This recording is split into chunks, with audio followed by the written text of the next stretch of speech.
আপনারা জানেন যে বেসরকারি এমপিওভুক্ত স্কুল কলেজ এবং মাদ্রাসা এর সাথে কারিগরি শিক্ষা প্রতিষ্ঠানে বিগত 53 বছর যাবৎ কোন বদলি সিস্টেম ছিল না, কিন্তু 5 আগস্টের পট পরিবর্তনের পরে বর্তমান উপদেষ্টার অধীনে আমরা একটি বদলি নীতিমালা পেয়েছি।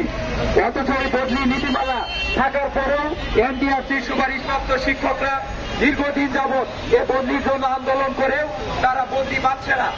এমনকি এই বদলি নীতিমালাকে ভেদ করার জন্য একটি কুচদিঘি শিক্ষক মহল উঠে পড়ে লেগেছে। আমরা এর তীব্র নিন্দা এবং প্রতিবাদ জানাই। একটি সাংবিধানিক পদ প্রতিষ্ঠানে যখন একটি নীতিমালা জারি করা হয়, সেই নীতিমালাকে ভঙ্গ করার জন্য যারা উঠে পড়ে লেগেছে, আমরা এই সকল শিক্ষকদের দৃঢ় কণ্ঠে বলে যেতে চাই, আপনারা সাবধান হন। এনটিআরসি সুপারিশপ্রাপ্ত শিক্ষকরা আপনাদের কিন্তু জানে এবং চিনে।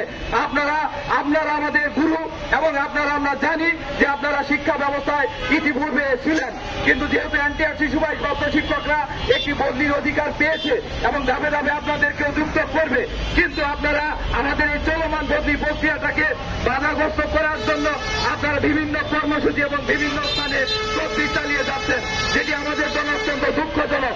কিন্তু আমরা আপনাদের বলতে চাই যে স্বাধীনতা 53 বছর ধরে যেহেতু এনটিআরসি সুপারিশপ্রাপ্ত শিক্ষকদের বদলি নীতিমালা হয়েছে, সেই নীতিমালা অনুযায়ী অচিরেই আমাদের এই বদলি দেওয়া হোক এবং আমাদের নীতিমালাতে বলা ছিল যে ডিসেম্বরের মধ্যে আমরা যোগদান করব, কিন্তু এখন নভেম্বর মাস চলার পরেও সফটওয়্যার জনিত সমস্যা রয়েছে।